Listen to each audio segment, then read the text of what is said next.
said, ba-da-dum, ba-da-dum, da-dum. Steins was the sheriff, and Ben Fields was his deputy. Steins was the sheriff, Letcher County down in Kentucky. Oh no, oh no, Kevin Mullins was good friends with me. We had lunch, don't you know? But I shot him dead on court TV. Yes, I shot him down. I say, ba-da-dum, ba-da-dum, da-da-dum. Steins was the sheriff, and Ben Fields was his deputy. Steins was the sheriff, Letcher County down in Kentucky. All the bailiffs down in my hometown have a deal, don't you know? They get paid with different currency. So I shot him down. I say, ba-da-dum, ba-da-dum, da-da-dum. Steins was the sheriff, and Ben Fields was his deputy. Steins was the sheriff, Letcher County down in Kentucky. All the bailiffs down in my hometown have a deal, don't you know? They get paid with different currency. So I shot him down. I say, ba-da-dum, ba-da-dum, da-da-dum. Steins was the sheriff, and Ben Fields was his deputy. Steins was the sheriff, Letcher County down in Kentucky.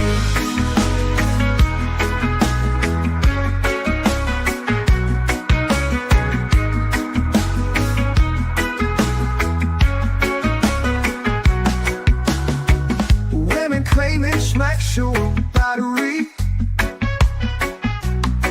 For what? I don't know.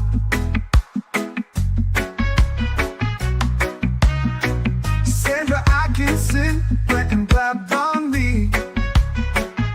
So I shot him down. I say, ba-da-dum, ba-da-dum, da-da-dum. Steins was the sheriff, and Ben Fields was his deputy. Steins was the sheriff, and when my daughter would not answer me, then I shot him down. I say, ba-da-dum, ba-da-dum, da-da-dum. Steins was the sheriff.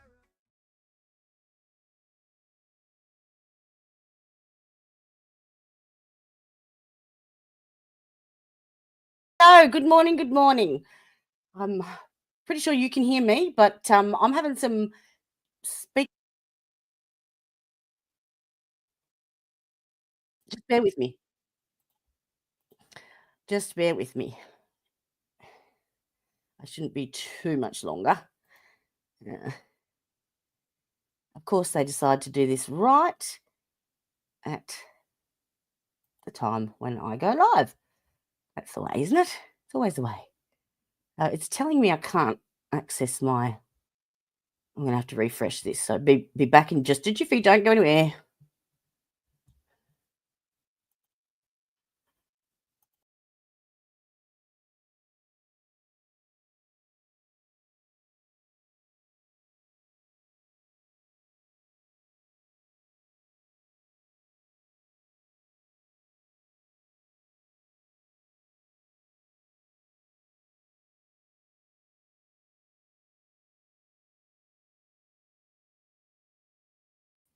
All right, I'm back.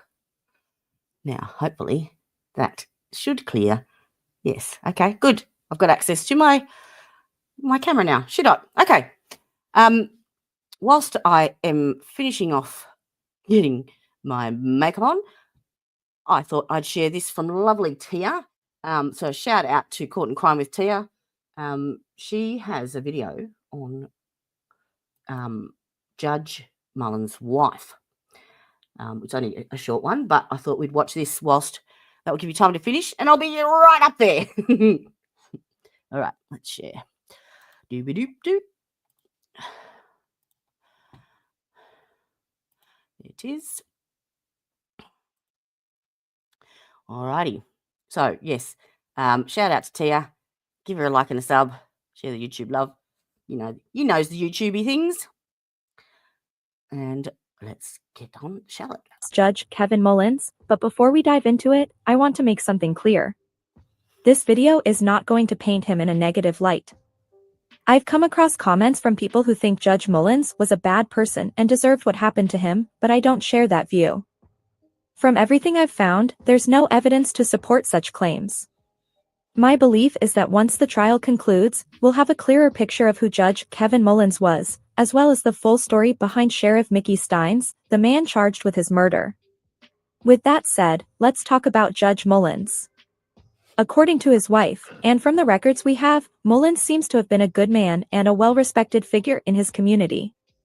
Born and raised in Kentucky, he graduated from the University of Kentucky with a Bachelor of Arts, followed by a law degree from the University of Louisville School of Law. He was admitted to the Kentucky bar in 1995, which marked the beginning of a long legal career handling criminal, civil, and probate cases. The respect he garnered was clear in 2009 when then-Democratic Governor Steve Beshear appointed him to the district court bench. Mullins, who had previously served as an assistant Commonwealth attorney, had been re-elected several times since his initial appointment. All of this paints the picture of a man who was trusted by the public and his peers to handle the law fairly and justly.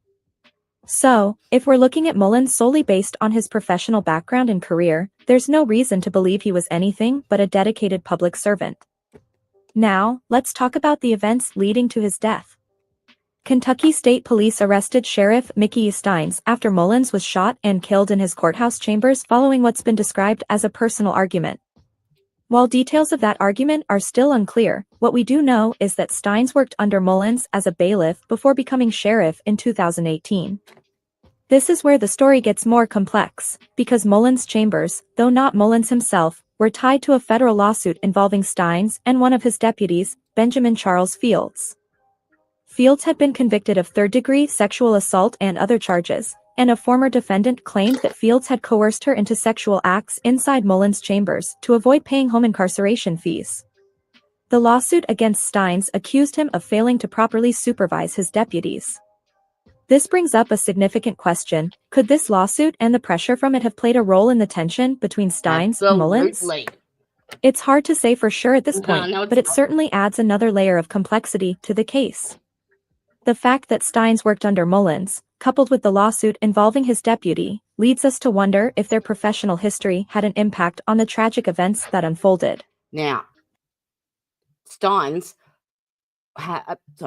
Ben Fields took over the position of Mickey Steins. So Mickey Steins was doing Ben Fields' job, which was the ankle monitor management program. So he was making sure that, those people that were on house arrest, anyone who had to come in and report with their ankle monitors, either to get them reviewed, to get them repaired, whatever the case may be, he was doing that job. And that job, he was also working as bailiff for Judge Mullins. So we found out that the pay rate for law enforcement is really shit. And so most bailiffs or law enforcement officers or sheriffs apparently have other jobs to make ends meet. So they have a second income.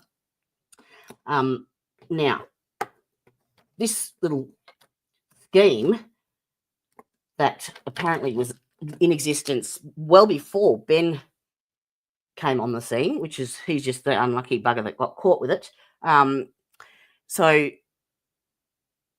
those people, particularly women, that couldn't afford to either pay for their monitor or repair it or didn't want it, basically had like what's coming out now is like another currency, so to speak. So paying with sexual favors, basically.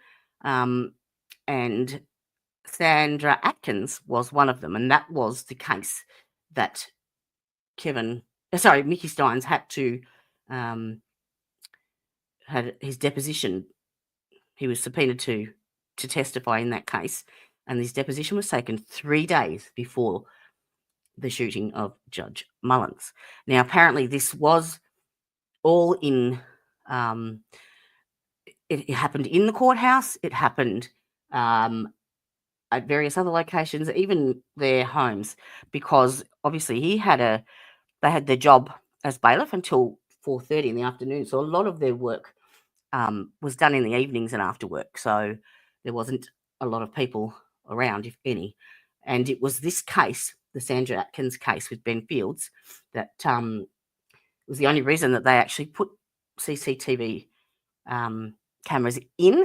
And that's the only reason that we actually have footage of this shooting. Fun facts. However, it's important to note that Judge Mullins himself was not named in the lawsuit or accused of any wrongdoing. There's no evidence to suggest he was aware of the misconduct happening in his chambers, and it would be unfair to hold him responsible for the actions of others without further proof. What we do see from this is a legal environment fraught with complications, a scenario where personal and professional tensions may have boiled over. Now, let's focus on Mullins as a husband and father.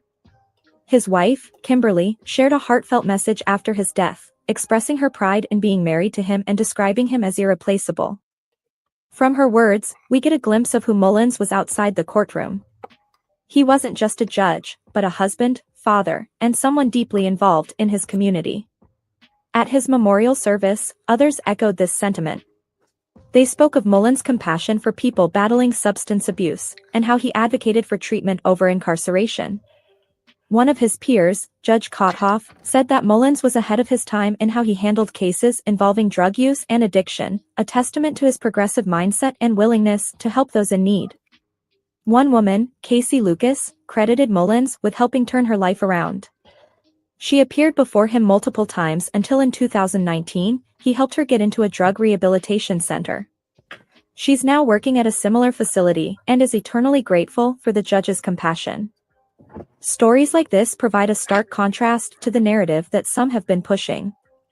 From everything we've heard, Judge Mullins didn't just follow the letter of the law, he also cared about the people standing before him.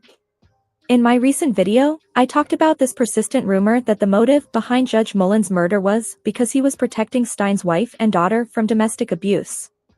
Whether there's any truth to that, we'll only find out when this case goes to trial. But based on what I've learned so far about Judge Mullins and the kind of man he was, this idea of him stepping in to protect someone fits with his character. On the flip side, it's still just a rumor. Who knows, maybe Judge Mullins was involved in something far darker, and Steins felt he had to put an end to it. So, while it's easy to make snap judgments based on one tragic event, it's important to look at the full picture. The shooting of Judge Mullins is undeniably devastating, but we shouldn't rush to conclusions about the kind of man he was until all the facts come out. Once the trial of Sheriff Steins concludes, we may have a better understanding of the dynamics that led to this act of violence. Now, we'd like to hear from you all. What do you think led to the tragic events involving Judge Mullins and Sheriff Steins? Do you believe the lawsuit and past working relationship played a role in what happened? And how do you feel about the role Mullins played in advocating for people with addiction issues? All right.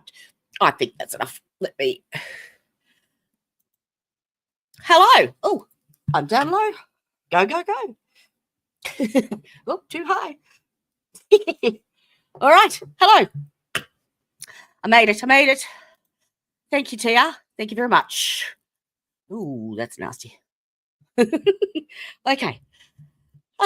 Now, let me just see when that was actually made, because there has been quite a lot of evidence come out now. When was that? 10 months ago. Okay. That explains it. Yes. So there has been a huge amount of information come to light since then. My apologies, Tia, but Abal, he's involved.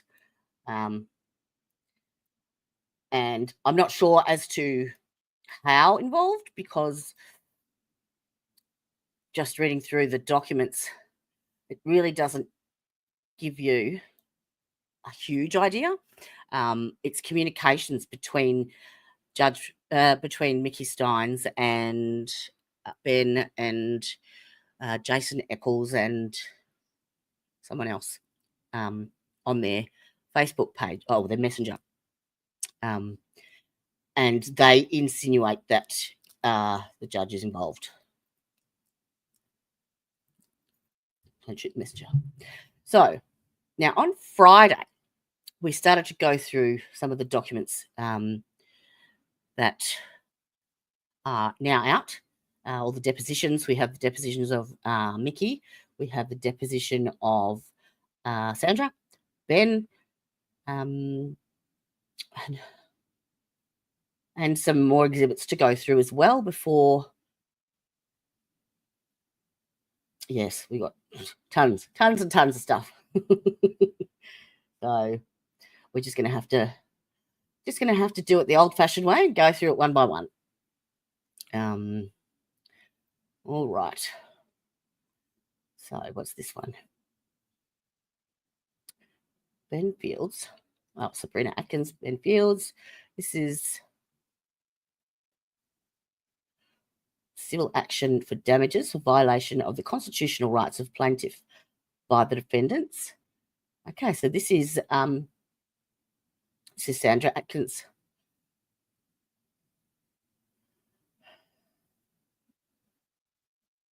Okay, her factual allegations. Okie dokie.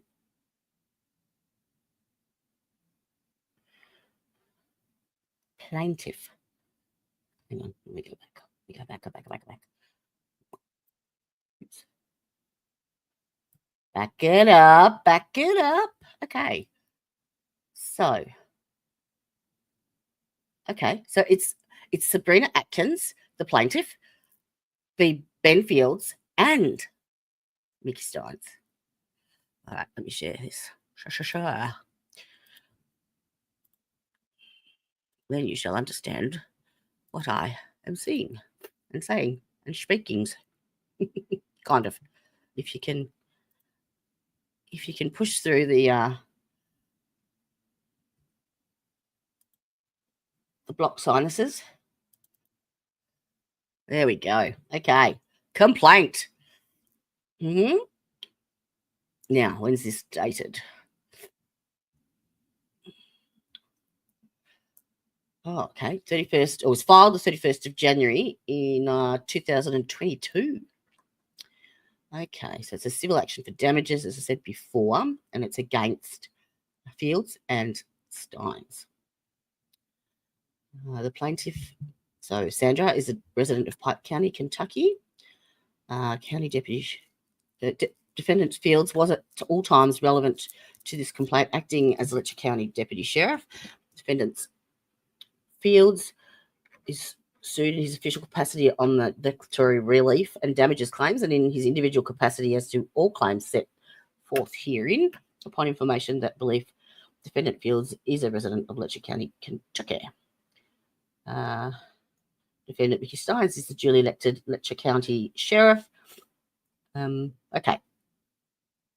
The plaintiff, so Sandra, was arrested in Letcher County, Kentucky in 2021, April 21. From April 21 through to June 21, the plaintiff was incarcerated at the Letcher County Jail. In early June 2021, the plaintiff was released from the Letcher County Jail and placed on home incarceration. Here we go. The plot thickens.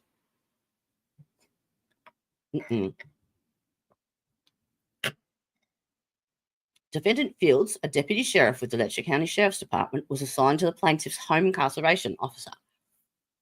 After she was released, plaintiff had a difficult time finding housing accommodations in Letcher County. Defendant Fields was aware of plaintiff's housing issues as well as plaintiff's domestic issues. The defendant Fields visited plaintiff in the evening, the night she was released from the Letcher County Jail, to bring her cigarettes and to console her. Oh, what a lovely bailiff. How thoughtful, Mr. Fields. Deputy Fields, lovely. Very thoughtful. Cigarettes. Yep. And a shoulder to lean on. Oh, this time plaintiff notified defendant Fields that she did not have the money to pay for her ankle bracelet. We'll work something out, shall we? Nudge, nudge, wink, wink, say no more.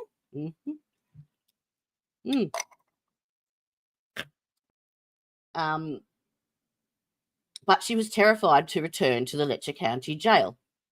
Defendant Fields made flirtatious comments about the plaintiff's looks and body and told her that he was confident that they could work something out. What did I tell you? Yeah, I hate it when I'm right. The plaintiff understood these communications to mean that she would receive favourable treatment from Defendant Fields if she provided him with sexual favours. Thereafter, plaintiff and Defendant Fields communicated on a regular basis by text message. In late June 2021, Defendant Fields asked Sabrina to meet her at the Letcher County Courthouse in the evening after dark. Defendant Fields took plaintiff into District Judge Mullins' chambers, telling plaintiff that he wanted to meet her there because there were no cameras. Well, there are now. Thanks to you, Ben. At this time, Defendant Fields took off plaintiff's ankle monitor and told her that she would not have to pay the associated fees any longer, but could remain out on home incarceration. That was nice of him. Between late June and December 21, Defendant Fields met plaintiff at the Letcher County Courthouse in the evening or early morning hours approximately 6 times. So 6 installments, yeah? Was there tax? Was it like afterpay? No? Well, I could make some comments, but I won't. I have the sickest sense of humour. It's not funny, sorry.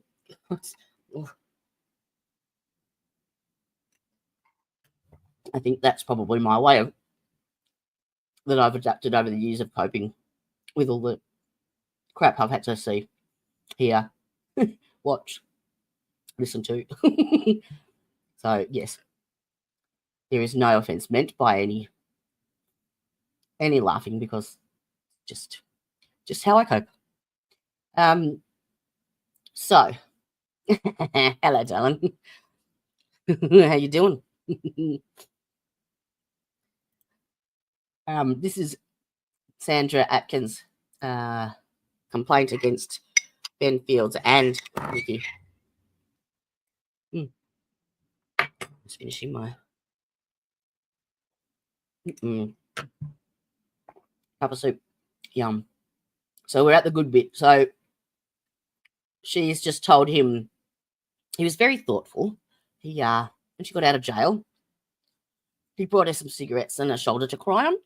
He's very thoughtful. Hey, Texas Granny, how you going? Absolutely. So yes, he then asked her to come to the courthouse, took the monitor off, and basically, payment in schmexual favours ensued.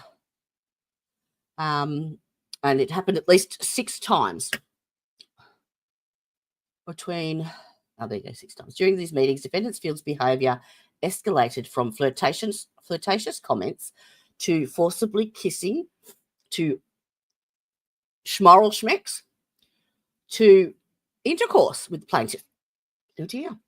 All of which occurred at the Letcher County Courthouse after hours in Judge Mullins' chambers, hereinafter schmexual abuse. I wonder what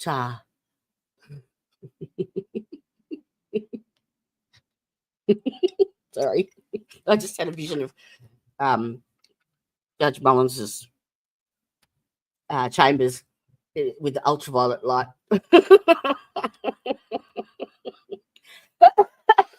Oh dear. Sorry, my bad. The plaintiff was coerced and compelled to comply with Defendant Fields' advances, given Defendant Fields' position of power.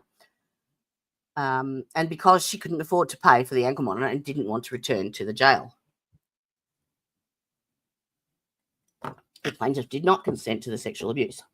These meetings would typically occur the night before the plaintiff had a court appearance, and Defendant Fields would put the plaintiff's ankle monitor back on and otherwise fix it so that she would appear compliant with her home incarceration.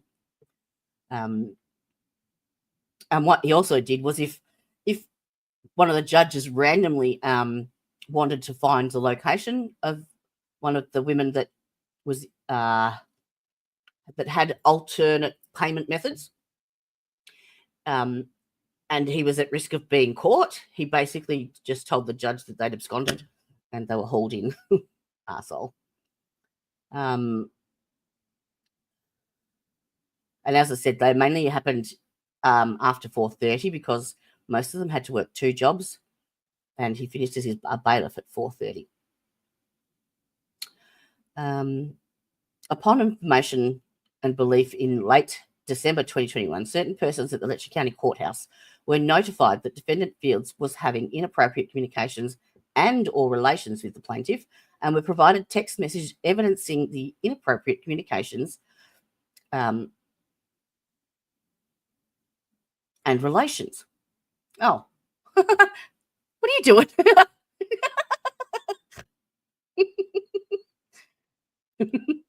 You're a knob. Why did you do that?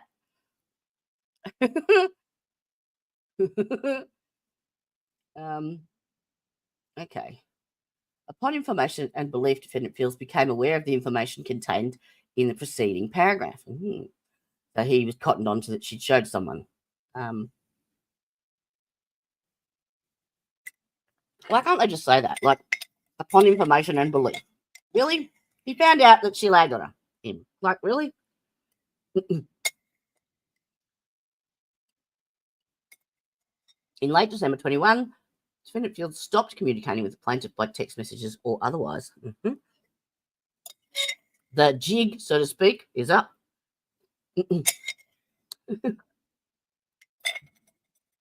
Right. Upon information and belief in early January, the defendant Fields filed a complaint against the plaintiff, claiming that she was not complying with the terms of her home incarceration. You fuckhole. Take that, bitch. That's what he's thinking. Upon information and belief, this complaint was filed maliciously, you think? And that was your first mistake. Actually, no, it wasn't. That was your 7th, at least. It was filed maliciously by the defendant in an effort to punish plaintiff and an attempt to save his own job and reputation. Spoiler alert, didn't happen. Plaintiff was arrested on January 26th, Australia Day. Aww.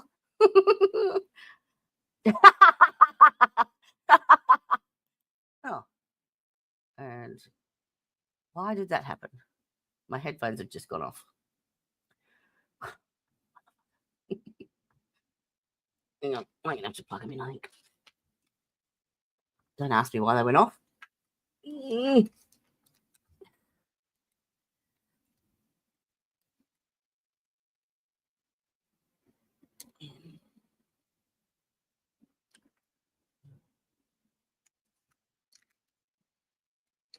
Hopefully they work, because I've plugged them in differently now. All right. Can you still hear me?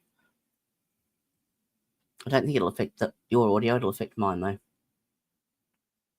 Okay. Where was we? No, that's okay, Dar. I plugged in the speakers you gave me, and I got them set up, but it looks like I can plug my headphones, or I thought I could plug my headphones into the back of them. And then I found the Wi-Fi adapter for these headphones. So I plugged it in and they were working, but they've just turned off. So, and they are definitely charged, like they've been charged all weekend. Okay. Plaintiff was arrested on Australia Day. Plaintiff is terrified that she will be transferred to the Letcher County Jail, where, upon information and belief, defendant Fields' wife is employed as an officer, and where, upon information and belief, defendant Fields was previously employed. Oh. Plaintiff has serious concerns for her safety and welfare if she were to be transferred to the Letcher County Jail.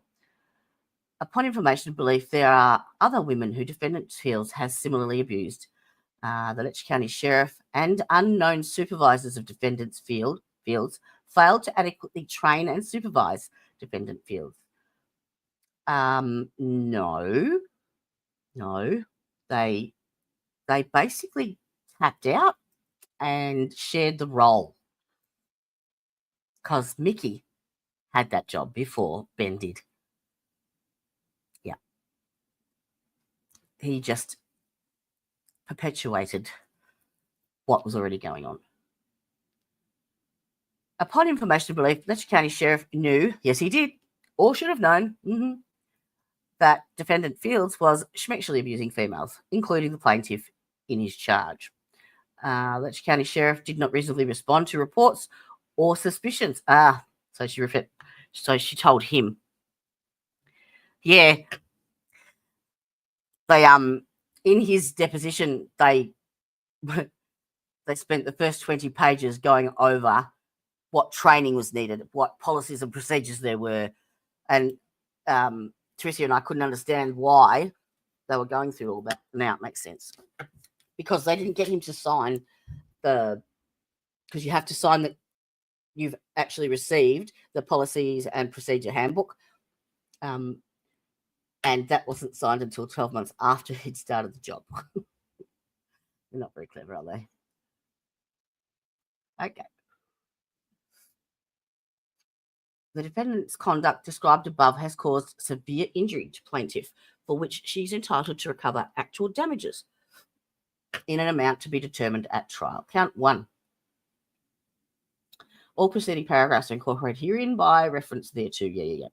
Defendant Fields knowingly and recklessly engaged in the above described sexual abuse of plaintiff, and such physical contact was objectively unreasonable. Yeah, only schmexual. Okay, the other one's okay. Schmexual abuse is in the policy.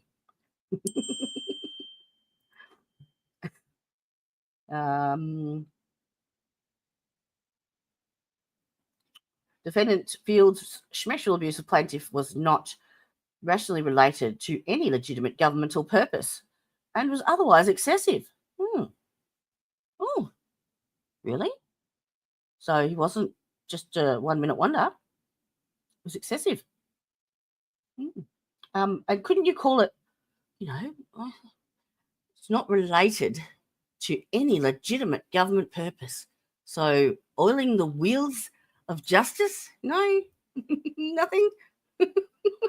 Surely we can come up with something. Greasing the wheels. Sorry. Yep, my bad. Plaintiff did not consent to the physical contact with defendant Fields. Plaintiff was coerced by defendant Fields. No, it's not in the job description. No, they spelt schmexual wrong. Hang on 1 second. Let me just check. What's that?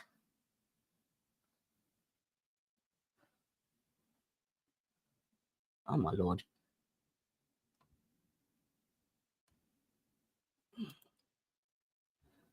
I don't even know where everybody is. Where is y'all?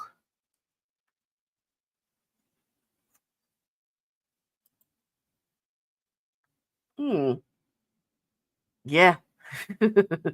Yeah. Well, no, he was Mickey had that job before him. And when Mickey was elected into his government position as sheriff, Ben Fields took over that position. He was nominated by someone. It's in Mickey's deposition. I can't remember who it was, but he apparently had some previous concerns in his job with some red flags were being raised before this happened, and Mickey was questioned about it in his deposition, and he was extremely evasive about it. He just basically said, "Oh, he was referred, like he came well recommended, so we just got him." Yeah.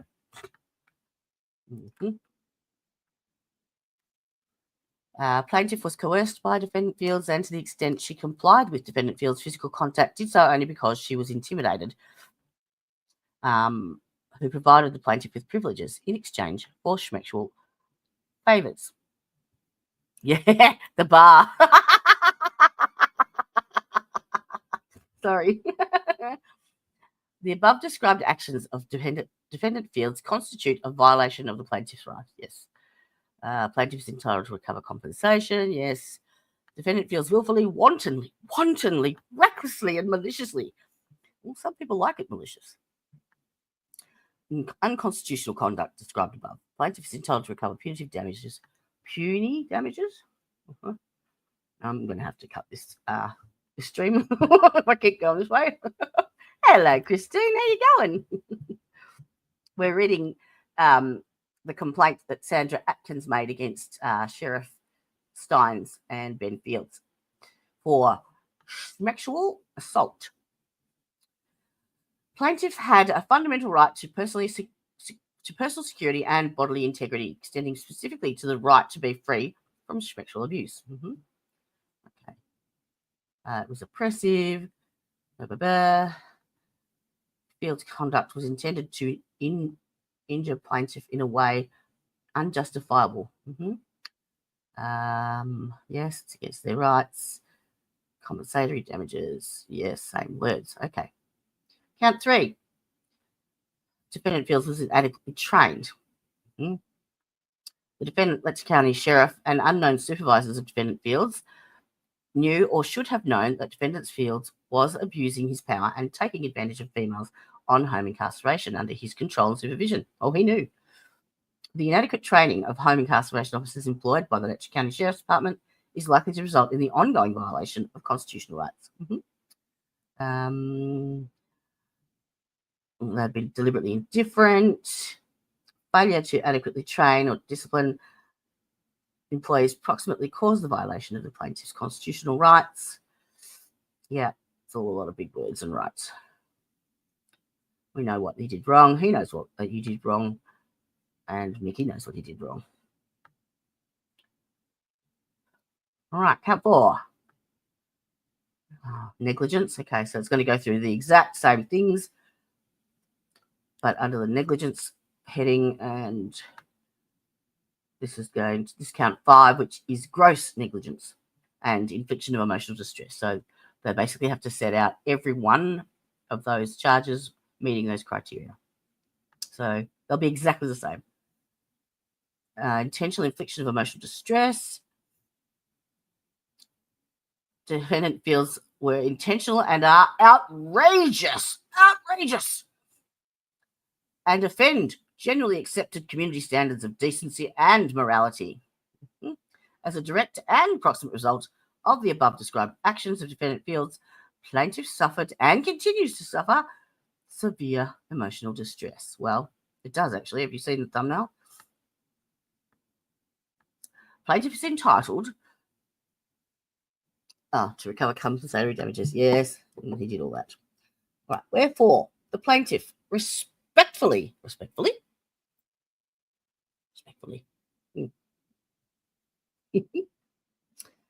demands the following relief. A, an award of compensatory damages against the defendants in an amount sufficient to compensate plaintiff for damages she suffered as a result of the federal constitution. Oh, I could use this in my claim.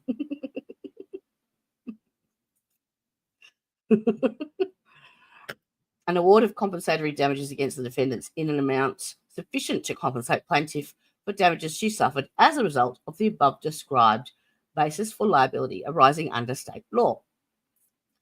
No, absolutely not. No, never have been. Apparently not in Letcher County anyway. It's appropriately named too, isn't it?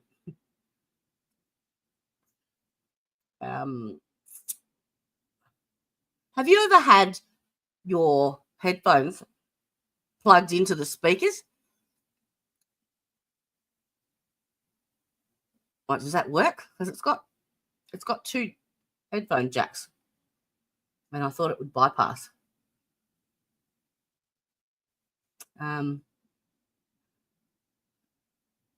might have to plug them back into the. Yeah, it should. I thought so.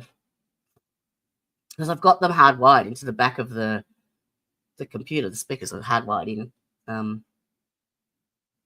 Anyway. An award of punitive damages against defendant is an amount sufficient to punish the defendant and deter them, as well as others similarly situated, from engaging in unlawful and unconstitutional conduct in the future. An award of plaintiff's costs incurred, an award of any of and all other relief to which plaintiff may appear entitled. That's a good one.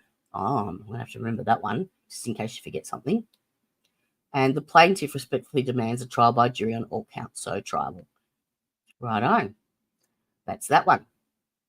Tick, actually. Ooh, who does that? We don't like close-ups. I will just tick that we have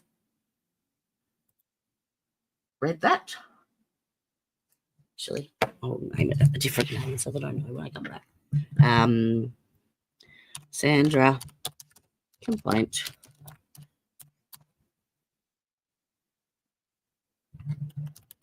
Ben and Mickey, January 2. Okay, done. That's this one. There are so many.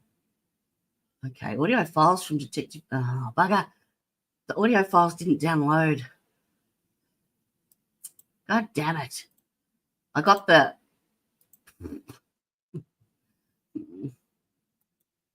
name of it, but I didn't get the okay. Empty audio. What's this one? Notice to take deposition.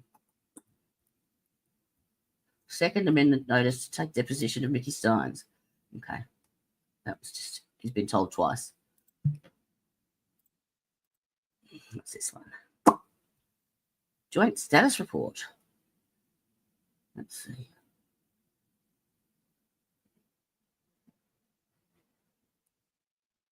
Okay, this is just this is deadlines before trial and when discovery should be met and blah blah blah. That's yep. Rename that one. Rename. Admin.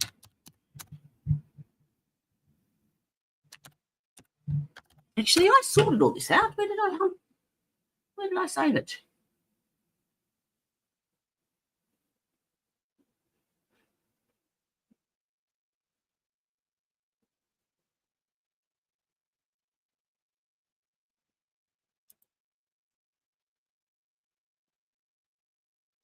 Oh, there you go. Oh, links. Okay, well, at least I've got a list of the good bits. All right, so we want the extremely sensitive material ones. Okay, Ben Fields police interview. Judge Mullins. Oh, yeah, we've got that. Secret sex ring investigation. Where's that? I must have it because it's listed here.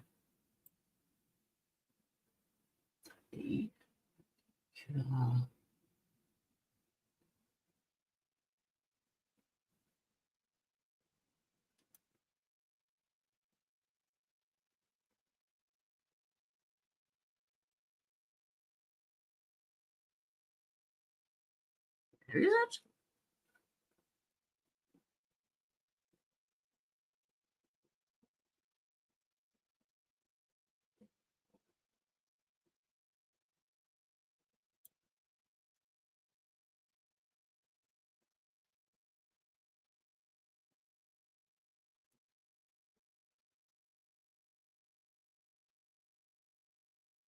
There's nothing called that under there.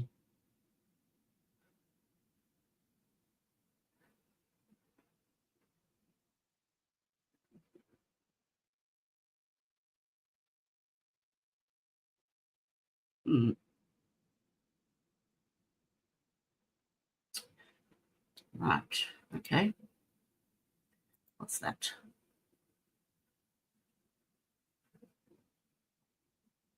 Oh, Sabrina's deposition. You know, I want. See, I put them through my my database and got the database to rename them, and it saved it. It saved it. with a different name. I can't find it. Because I'm a schmickhead. Sandra Depo. Oh, Lord.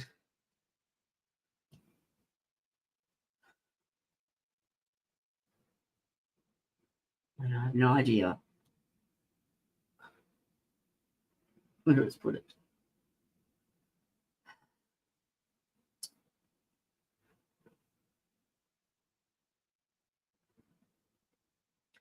What's that? Links to media.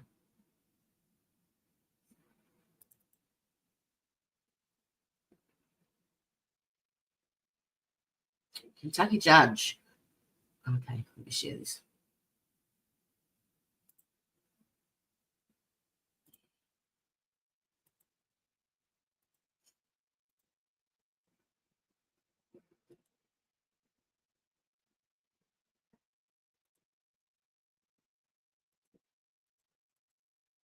This is one of my searches. All right. The victim, Kevin Mullins, age 54, was Letcher County District Court judge from 2009 until his death. A former assistant Commonwealth attorney, he handled misdemeanors, DV, traffic, small claims, etc. He died on September 19th, 2024, when Steins shot him in his Whitesburg courthouse chambers. Mullins' obituary confirms he died at work in the courthouse. Sheriff Steins. Sean Mickey Steins, 43, was Letcher County Sheriff, elected 2018 and re-elected again in 2022. He previously served as Mullins' courtroom bailiff, so the two were longtime colleagues. Press reports note Steins had strong ties to the community and no prior arrests.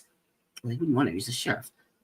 His defense emphasizes his clean record and family support. You mean his ability to go undetected until now. Relationship. Steins and Mullins were long-term friends. Steins worked under Judge Mullins, and the two had been friends for 2 decades. They even had lunch together that day. Yes, they did. The local Commonwealth attorneys recused himself from the case due to personal ties with Mullins. The shooting incident. On September 19, about 2:40, courthouse video shows Sheriff Steins entering Judge Mullins' chambers after other staff had left and then shooting him multiple times. Judge attempted to take cover behind his desk as Steins calmly opened fire. Steins surrendered at the scene, and Kentucky State Police say the motive is still under investigation. Charges, they indicted him under grand jury on 1 count of murder of a public official. I think that makes it capital, doesn't it? According to Bob Marley, it does. This followed an investigation by Kentucky State Police, Attorney General Russell Coleman, and Commonwealth Attorney Jackie Steele, who presented the case to the jury. Steins pled not guilty and arraigned in October 2024 and has been jailed without bond. Courts have not released any official motive. Okay. The case is being handled by the state, not the Department of Justice or the FBI. Involvement has been reported. Kentucky State Police and state prosecutors are leading it. Letcher County's prosecutor recused himself. Yep. So a special prosecutor. Oh, don't bring in Hank. Fuck. No. No. In mid-2025, Stein's lawyer filed a motion to dismiss the indictment, arguing grand jury irregularities. Fail. They also cited Stein's mental health and lack of criminal intent to kill. A judge had not ruled on the dismissal motion. The defense's strategy, they're going for insanity or extreme emotional distress, basically. Good luck with that. Steins waived a bond hearing and remains in custody as prosecutors oppose release. Ben Fields, 2021-22, Deputy Sheriff Ben Fields under Steins was convicted of repeatedly raping a house arrest inmate, the victim, Sabrina Atkins. Now, this is what triggered the sheriff, because he was subpoenaed to testify, and he had to do his deposition 3 days before the shooting. 3. So she was successful. He was convicted of that. The victim, Sabrina Atkins, alleged Fields coerced her into sexual acts at the courthouse. Atkins sued Fields and named Steins in federal court, claiming Fields forced sexual favours in exchange for leniency whilst Steins was a sheriff. Steins gave a 5-hour deposition, I know, because we read it the other day, in the Atkins v. Fields case on September 16th. There you go, 3 days before the shooting. Courtroom allegations are, in depositions and interviews, Atkins' lawyers claimed via a News Nation recording that Mullins was involved in a Schmecks for Favours scheme. Atkins told investigators she saw a video of Judge Mullins having Schmecks with an inmate in his chambers. Mullins was never charged. Prosecutors say they did not pursue those allegations. Wonder why? Because he was a judge. The Administrative Office of Courts noted that after Atkins' 2022 lawsuit, multiple security cameras were installed in the Letcher courthouse. Yeah, and that's, sorry, Judge, but yeah, that all that did was record your own murder.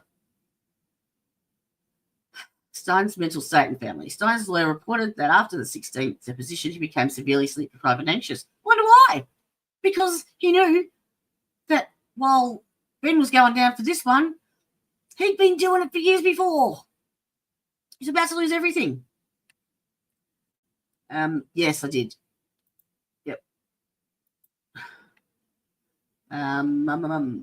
Family and friends intervened to take him for medical help, but see, they didn't know the full story, as if he's going to tell them. That's what he was doing.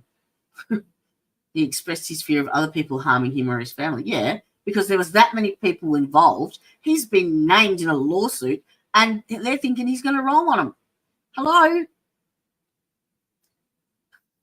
It's not rocket science.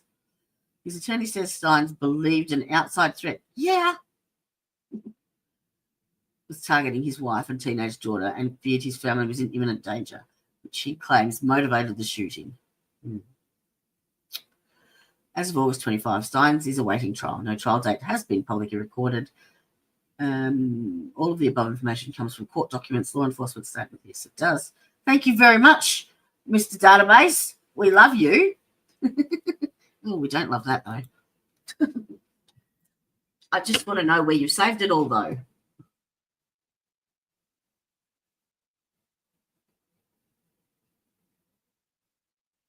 What's that? Kentucky Fox 56 questions remain regarding the reported brothel that occurred in the same room where a Letcher County Sheriff. Okay. Actually, I've got that. Where did I put it? I've got that video somewhere. I know I have. History.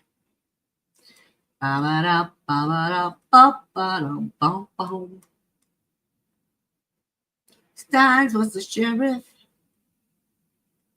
and Ben Fields was his deputy. Oh no. Where is it?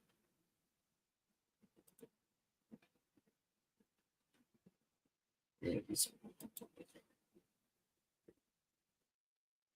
Okay, now this is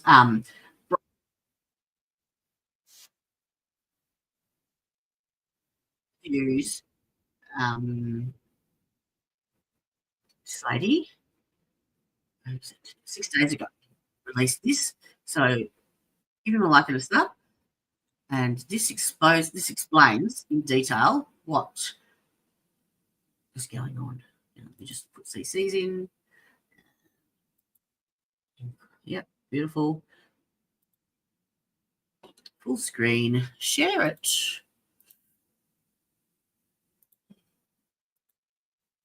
So thank you, Brian Enton.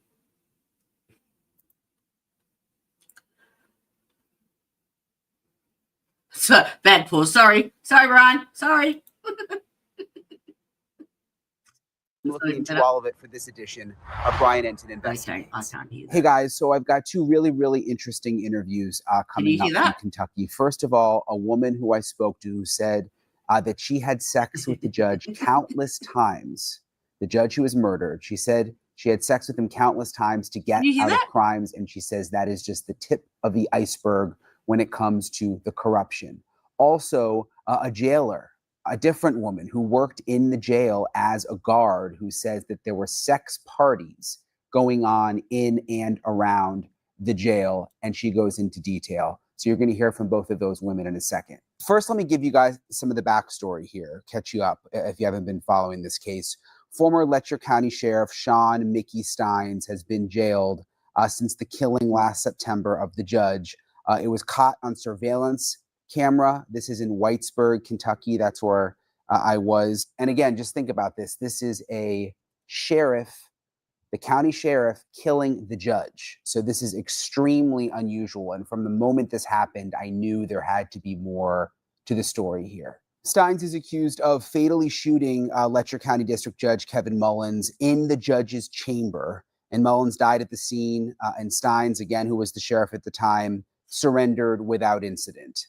The surveillance video shows a man who looks just like Steins pulling out a gun, shooting Mullins as he sat at his desk, and the man walked around the desk then, pointed at the gun at the judge, and then fired again. Authorities haven't yet released a motive for the shooting, but this is where things get really interesting here when you start to peel back the layers. The judge, according to lawsuits that we've looked into and people that we've talked to, could have been involved in a sex for favors plot.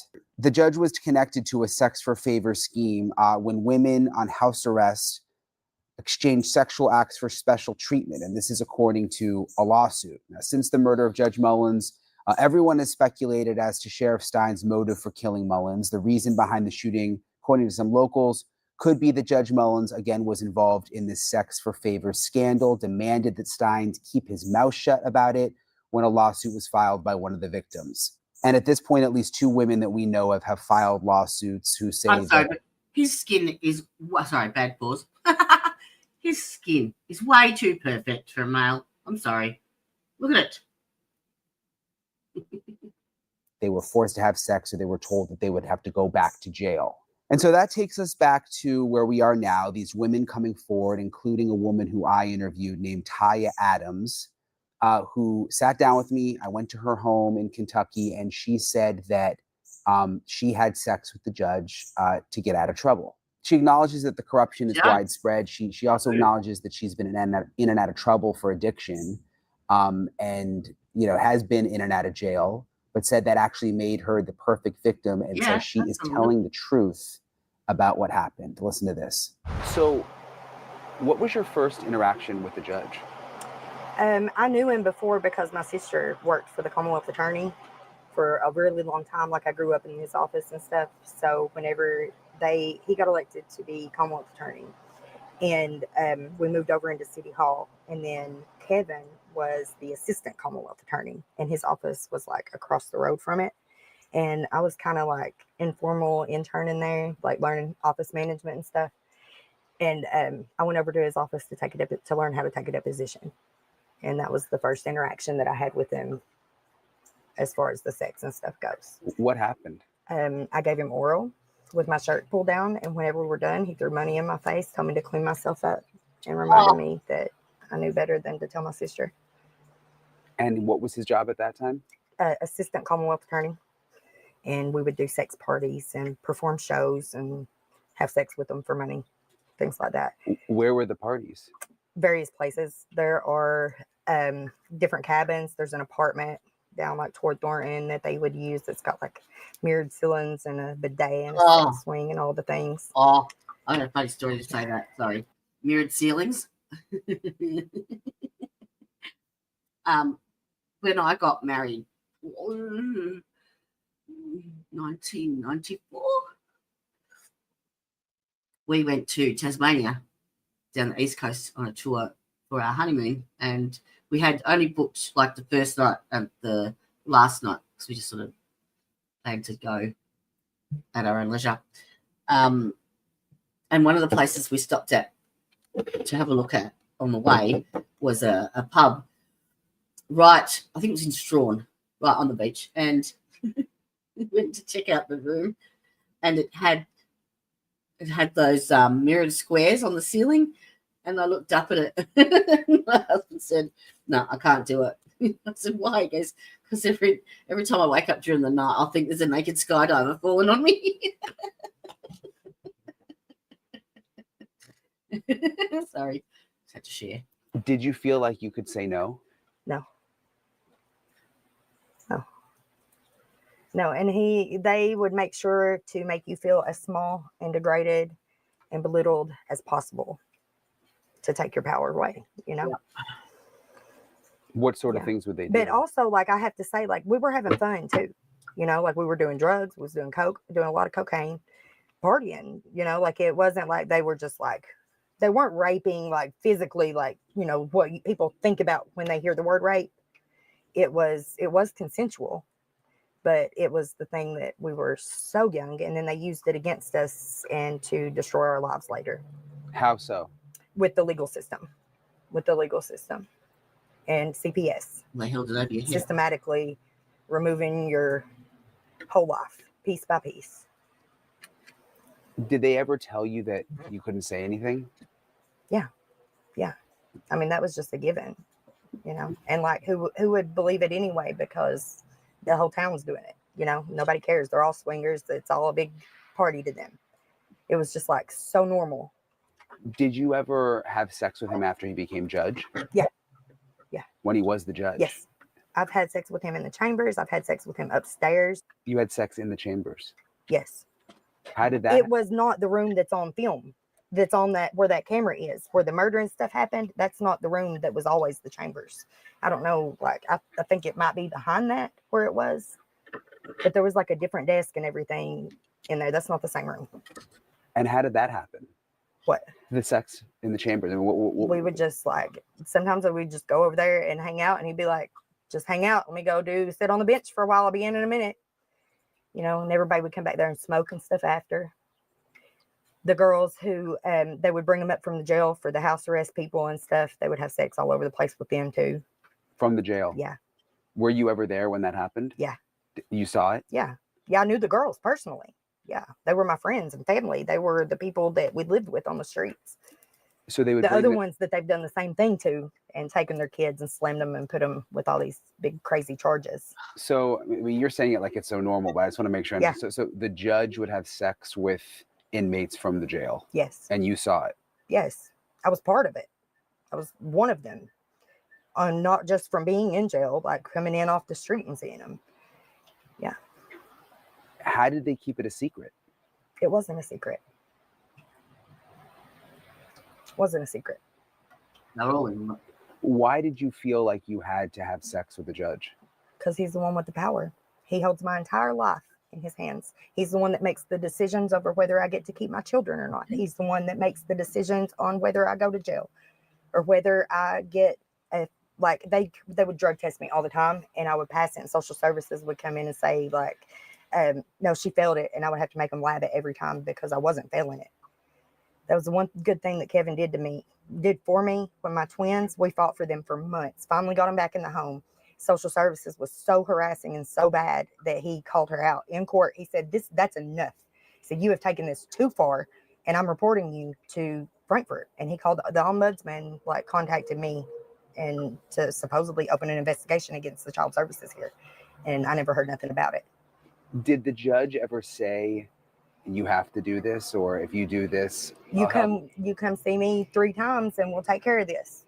If it's a ticket or something, you know, or you get some minor charge, some petty charge, come visit me a few times. We'll take care of it.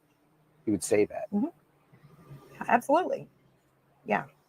And how many women do you think were also doing this? Total over the years, hundreds. Yeah.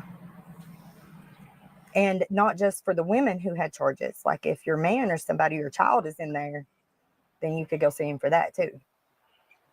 Oh, my. And everybody knew this was going on? Yes. Yes. So what did you think when the sheriff killed the judge? When you found My out? heart just like exploded in relief. I thought finally somebody is going to see this, because now they can't look away. They have to look. They have to see what's happening here. And then it's been all this time and still not seeing anything happening, you know. Nobody's saying anything. People have been making videos and coming out with their story for a long time, but they're being retaliated against to the point that they're leaving this. They've had to pack up and leave homes that they own here and leave the state and go rent somewhere else because they've ran them out of town. Do you feel nervous talking about this? Have you been retaliated against? I'm a little bit nervous, but I also know that God's got this, you know, and that our kids, I don't want our kids to have to grow up in this town like it has been for us. Because once they get their hooks in you, they never let you go. You don't get to live. You don't get to choose your life. You don't choose your own path. They do that for you. Has anyone tried to intimidate you into not talking? Like comments on Facebook, and yes, a lot of victim blaming, shaming, stuff like that, petty stuff. But then also we had the message from the jailer's sister that said that they started it, she's going to finish it. And she's on Facebook like slandering Liz, saying she went through like hours of footage to catch a freeze frame of her eye like glitching like in the middle of a blink or something, and put it on there on Facebook. Look, she's high. We need to call CPS to come take our kids. And that's how it happens. They'll call CPS on you, and then they will take your children unfounded for nothing, for no reason. Very sweet. Or like in my case, the court ordered me to take Suboxone, and then showed up at the hospital when I gave birth to take my child because she had Suboxone in her system. She had Subutex in her system. They said my prescription wasn't valid. It was. My clinic had closed like a couple weeks before I went into labor, but I still had a whole month's prescription for that month with pills left over that I hadn't even taken yet. And that was their grounds for taking her. How many times would you say you had sex with the judge in the courthouse? Countless. Countless. Or sexual relations of some sort. Yeah. I mean, if you had to put a number on it. I don't know. Have you seen my record? It's a long one. And he's been part of every charge I've ever had. And when you would get a charge, what would he say? He'd laugh at me, tell me come see him. We'll get it figured out or whatever. But he never did. He ended up just like slamming me. They slammed me with all them other crazy charges there at the end. Like once they were done with me, I think that they got scared. And something about it is they don't like for us to get sober. When we get sober, we start to heal and we start to speak on who hurt us. And they don't like that. So they'll send people out to relapse you and pull you back into their nonsense. Do you know why the sheriff killed the judge? I don't, but I have my own suspicions and beliefs. What do you think? I think that he's seen that nothing was ever going to stop. Nothing was ever going to change unless something big happened. I don't know what it was that triggered him to actually do that. Like, I don't know. I couldn't say. But knowing everything, and then if you notice, they put that charge on Ben Fields, right? Like he's the only one or something. And Mickey ended up getting named in a lawsuit for not doing anything about it or not properly training them. So I wonder, like, if he was like this is so far out of my hands, what am I supposed to do? It's like all these people here that have evidence, like physical evidence of all these horrible things that they've done to them, are just hiding it because there's nobody to give it to. Like what, you know? What do you think of? I mean, what do you make of the sheriff? What is his sort of reputation? He's got a good reputation. He was well respected. He was always good to me, fair, firm. You know, he'd take you to jail and stuff, but he wasn't like a groper and raper and stuff like the other ones. And he was always good to me. Did he know about everything going on? Yeah. Yeah, I think it bothered him. Like, I really do. Because I asked for house arrest. I kept asking over and over. I kept saying, Mickey, please let me go on house arrest. Like, this is crazy. And you know these charges on me are crazy. So every time I get him in the elevator, take him in court, I beg him. He'd say, well, we'll see. And then he never would put me on the list. And it makes me wonder why now. Did anything ever happen to you in the jail? Yeah. I mean, because you talk about having sex with the judge, but that was mostly when you were out, right? Mm-hmm. Trying to avoid. Yeah. But what about when you were in jail? Yeah, the jail workers and stuff, a lot of them, they would come up to the doors, stuff, they want to see your titties. They want you to come up so they can put their hands in the beanhole and touch you, things like that. There was like this old stairwell in the middle of the jail across from the med room. Like they would take girls in there and stuff sometimes.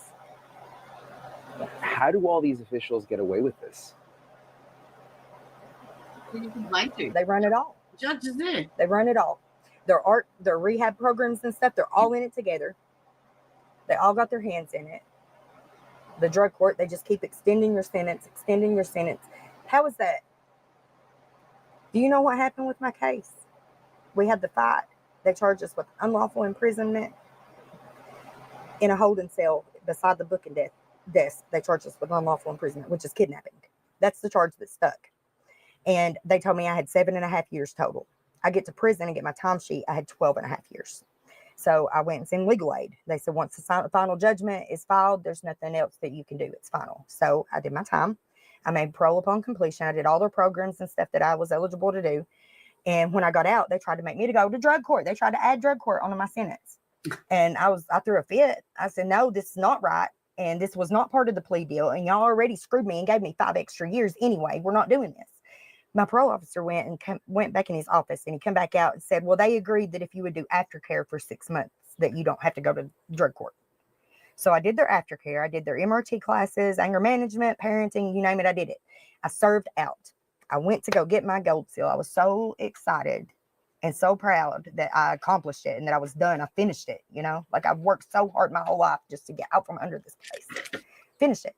I go in to get my gold seal, my certificate, and he says, the state says they're not going to release you because of your child support until it's paid in full. Oh. That just destroyed me. That crushed me. And I still didn't know what Cool had said for a while after that. That's a more recent development when I got on there and seen that I'm on parole till 2099. And I've been trying to find somebody from the outside for a while to look at this case, because nothing about it is right. So for people who aren't from here, I mean, there's obviously a lot of people on drugs or have been on drugs. Yes.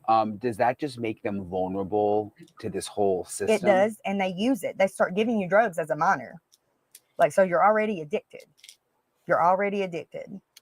So they use that to keep control over you.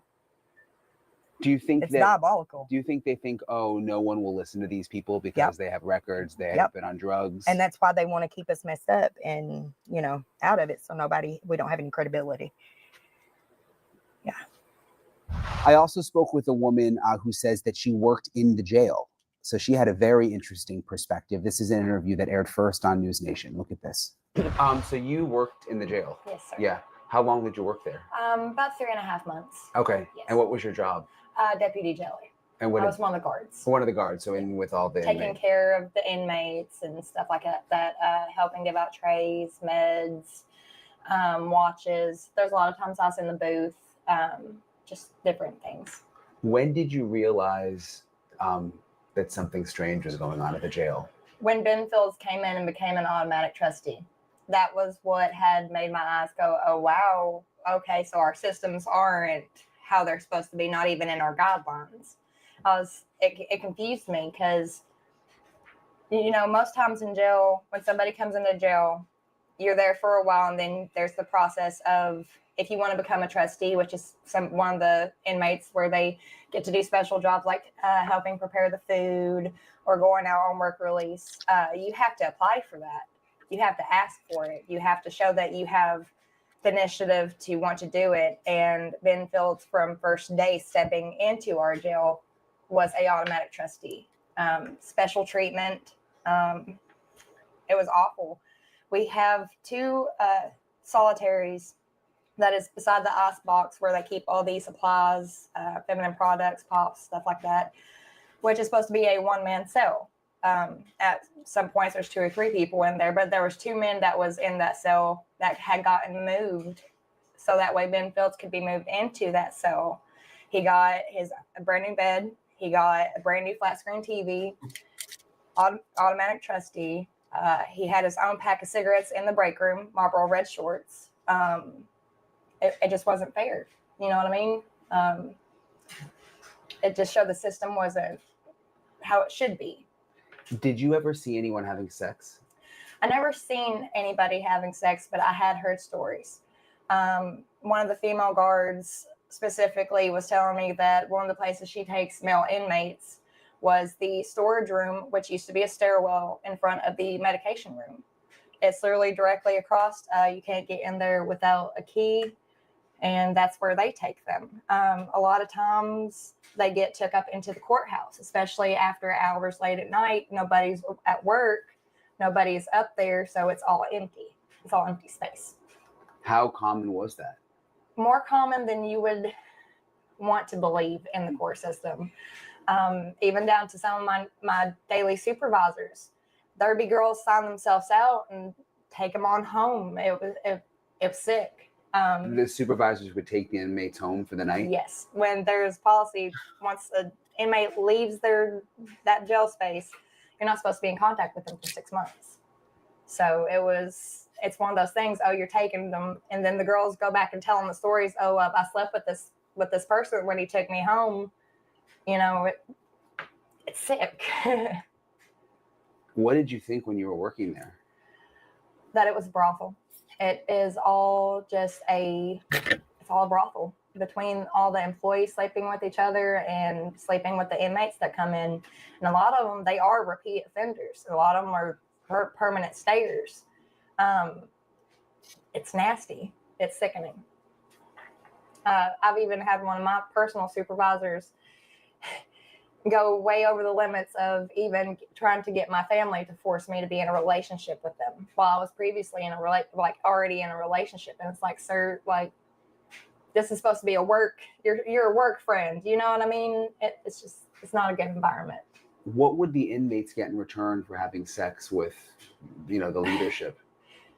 For inmates, the smallest things, unless you're going with one of the overheads. If they're sleeping with the guard, it's mostly for things like cigarettes, time out of the cell, pops, commissary, things like that.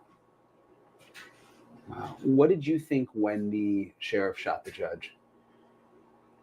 A lot of the corruption was going to come out. I knew that that was going to be the beginning to set everything aside to make people come in and people's voices finally be heard. Because even I believe that the sheriff, he either knew something or something was going on that he knew about that we all might not know about, but he was doing something to protect us. So the sheriff was your boss? Or was the jail separate? Jail is separate from the police station. Okay. Yeah, or the sheriff's office. Okay. Did you know what was going on with the judge? Yes.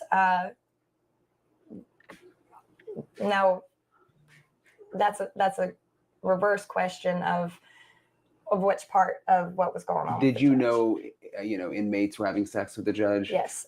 Pretty much that's kind of the thing that everybody in the county knows, but it was confirmed to me after working in the jail, especially after being invited to a party myself. Oh. What happened?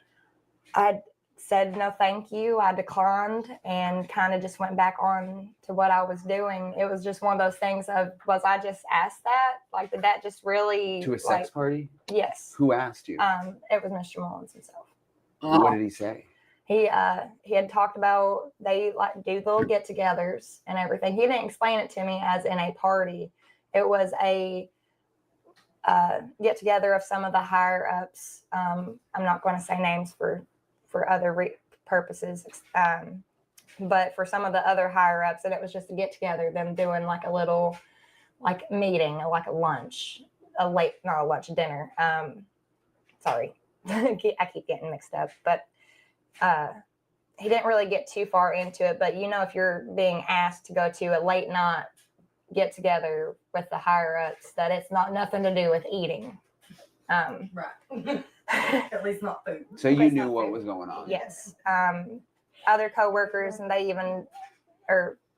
my ex-coworkers, they come out and even ask me now not to mention it. They've even, them participating in the parties themselves, I had another one ask me to go to another one of Mullins's get-togethers. And I declined it again because it's one of those things. I was raised better than that. You know what I mean? Our Southern goals, especially being raised in Southeastern Kentucky, we know better than that. Our mamas raised us better than that. Our grandmamas raised us better than that. Our great-grandmothers raised us better than that.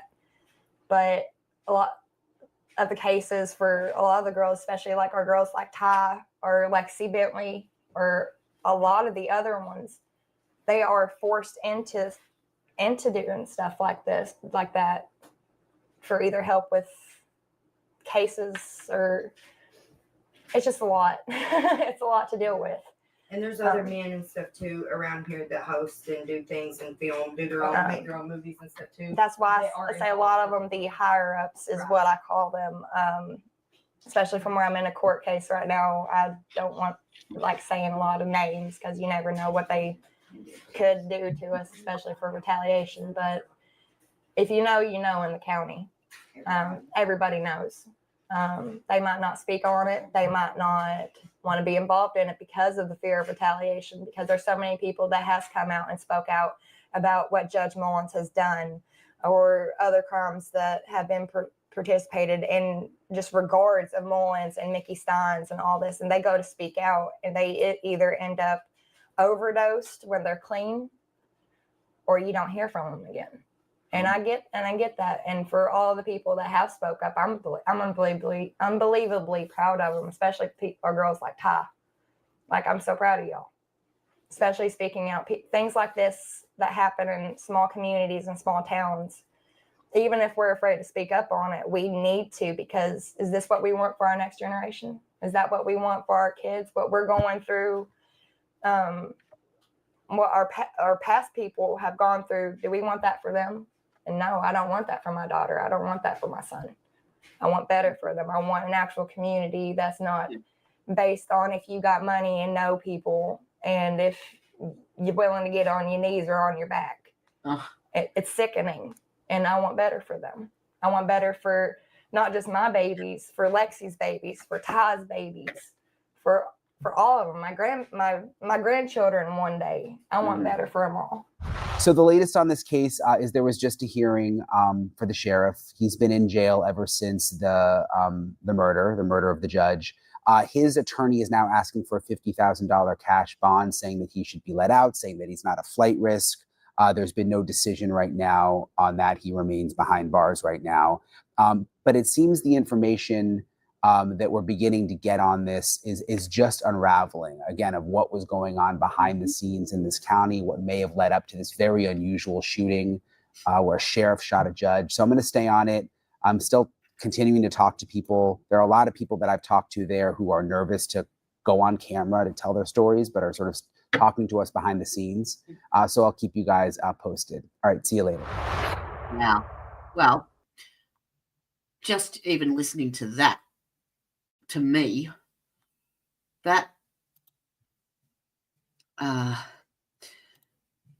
explains why Mickey thought he was in danger. Because according to those reports, he knew about it, but wasn't necessarily participating in it. So, if he's named in in Brian Field's suit from Sandra Atkins as his superior officer and boss, and the fact that he should have done something about it, and he should have, but he's obviously then done his deposition and realized that he's now in the middle. He's in the middle between Ben Fields and Judge Mullins and exposing both of them. So that puts him in a precarious situation. And perhaps he has spoken to the judge about it, and the judge has said, well, you either keep your mouth shut or, we'll just include you in the bullshit. And, you won't see your wife and daughter again because we'll tell them this, this, and this. So who knows? Who knows? It does give more weight to his defense, given that they are going for mental anguish and defect. So it explains why 3 days after he had to give that deposition, that he's explaining that the triggering event was the deposition, and he's realised how deep in he is how deep in it he is. And then he finally gets a chance to speak to the judge on his own, and the judge is like, I'm not stopping. This is how it is, and I'm your boss, so keep your mouth shut or else. Maybe just putting that out there. It's possible, given that he has apparently got a good reputation, and he wasn't the one involved in it. It was the judge Wow. So how do you cope with that? How do you cope when it's the judge is the epitome of the top of the pyramid, you know? He can, as she said, take your kids away, take anything. Just look at Judge Bev. Mm-hmm. Wink, wink, nudge, nudge. Say no more. Righto. Well, I'm going to do a little bit more digging and a little bit more diving. And I shall get back to you again tomorrow with some more. We'll go through some more documents. And the more I'm reading, the more I'm disgusted. Absolutely disgusted. So it's so for now, in my opinion, it's not Mickey who I thought initially was the not culprit, but the ringleader almost. It's not. It's the judge, or was the judge. All right, well, let's round this up. And I shall do some more digging, and I'll be back in touch tomorrow. All right. If you can't be good at it. And hasta la vista, bitches.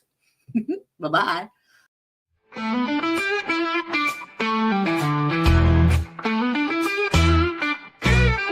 Hey there, thanks for stopping in. We hope you will join us again. We all look forward to next time. We get to talk about true crime. Clues. Justice served in an honest fight. True crime tales till the verdict's right. Solving more than just trivial quests, with sentences rule and the defense rests. Our true crime family is great. All types of topics we debate. Smash that like and ring that bell. Hit subscribe, you might as well.